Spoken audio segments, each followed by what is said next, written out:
असांजे चैनल सिंधी इल्मिस्तान ते तव्हांजो भलीकार। ॿारो, छा तव्हां कॾहिं राति जो आसमान ॾिठो आहे ऐं सोचियो आहे त इहे चमकंदड़ शयूं छा आहिनि? छा इहे सिर्फ़ु रोशनियूं आहिनि? छा इहे वाक़ई परे आहिनि? त पोइ तयारु थी वञो। अॼु असीं सभ खां वॾे खलाई सफ़र ते हलंदासीं ऐं तारनि बाबति सभु कुझु सिखंदासीं। हलण खां पहिरियां सब्सक्राइब बटन खे दॿाइण न विसारिजो। तारा खला में रोशनी वारा वॾा जिस्म आहिनि। इहे सिज जहिड़ा आहिनि, पर असां खां तमामु परे आहिनि। तंहिं करे इहे आसमान में नंढा ऐं चमकंदड़ नज़र अचनि था। असांजो सिज बि हिकु तारो आहे जेको ज़िंदगी ऐं धरतीअ ते रोशनी ऐं गर्मी फ़राहम करे थो। अचो त तारनि बाबति वधीक ॼाणो। तारो खला में तरंदड़ इंतिहाई गरम ऐं चमकंदड़ गैस जो हिकु वॾो गोलो आहे। तारा घणो करे ॿिनि गैसनि मां ठहियल आहिनि, हाइड्रोजन ऐं हीलियम। इहे साॻियूं ई गैसूं ज़मीन ते बि आहिनि, पर तारनि में इहे एतिरियूं गरम ऐं दॿायल थियो वञनि थियूं त हिकु अमल शुरू थिए थो जंहिंखे न्यूक्लियर फ्यूजन चइजे थो। न्यूक्लियर फ्यूजन असल में इहो आहे त नंढा ज़रात हिक ॿिए सां एतिरो ज़ोर सां टकराइजनि था त हिकु वॾी मिक़दार में तवानाई पैदा थिए थी। इहा तवानाई रोशनी ऐं गर्मी में बदिलजे थी। इन करे तारा एतिरा चमकंदा आहिनि। असांजो सिज न्यूक्लियर फ्यूजन ज़रिए हर सेकंड में तक़रीबन 40 लख टन हाइड्रोजन खे तवानाई में बदिलाए सघे थो। सिज ज़मीन खां तक़रीबन 15 करोड़ किलोमीटर परे आहे ऐं सिज ॾाढो वॾो आहे। जेकॾहिं सिज हिकु ख़ाली गोलो हुजे हा त इन में तक़रीबन 13 लख ज़मीनूं समाइजी सघनि थियूं। सिज जे मथां छिरे जो दर्जा हरारत तक़रीबन 5500 डिग्री सेल्सियस आहे। अचो त हिकु दिलचस्प हक़ीक़त खोलियो।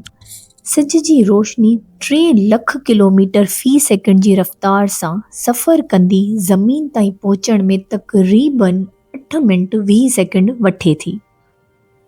हाणे हलो त तारनि जूं क़िस्मुनि बाबति ॻाल्हायूं। हिते हिकु दिलचस्प ॻाल्हि आहे। सभु तारा हिकु जहिड़ा न हूंदा आहिनि। जीअं माण्हू मुख़्तलिफ़ शक्ल ऐं साइज़ जहिड़ा हूंदा आहिनि, इहे तारा बि। अचो त तारनि जे ख़ानदान सां मिलूं। पहिरियों ॻाढ़ा ड्वार्फ तारा। इहे सभ खां नंढा ऐं थधा तारा आहिनि। इहे मध्यम ऐं ॻाढ़ाइप माइल हूंदा आहिनि ऐं इंतिहाई डिघो जीअरा रहनि था।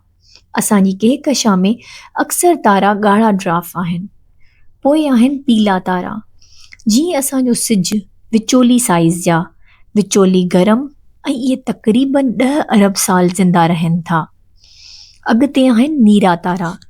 इहे सभ खां गरम ऐं रोशननि तारा आहिनि। इहे एतिरी तेज़ी सां ॿरंदा आहिनि त सिर्फ़ु करोड़े साल ताईं जीअरा रहनि था। ऐं आख़िर में ॻाढ़ा तारा। इहे पुराणा तारा आहिनि जेके ॾाढा वॾा थी वञनि था।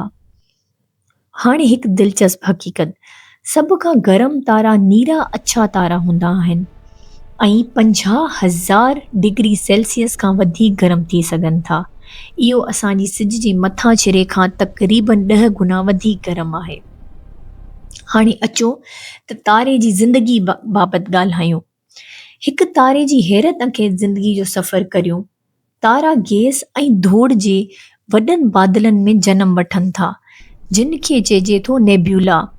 नेब्यूला में मौजूदु गैस ऐं धूड़ पाण में गॾु थिए थी ऐं ग्रेविटी जी मदद सां मर्कज़ में हिकु तारो ठहे थो।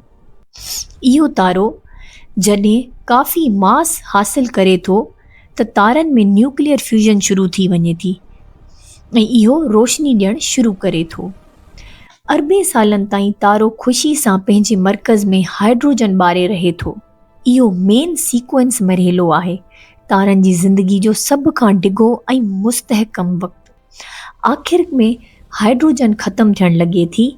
इहो वॾो थधो ऐं मथां छिरे ते मध्यम थी वञे थो। तारनि जी ज़िंदगी जे आख़िर में इहे मुख़्तलिफ़ तरीक़नि सां मरी सघनि था।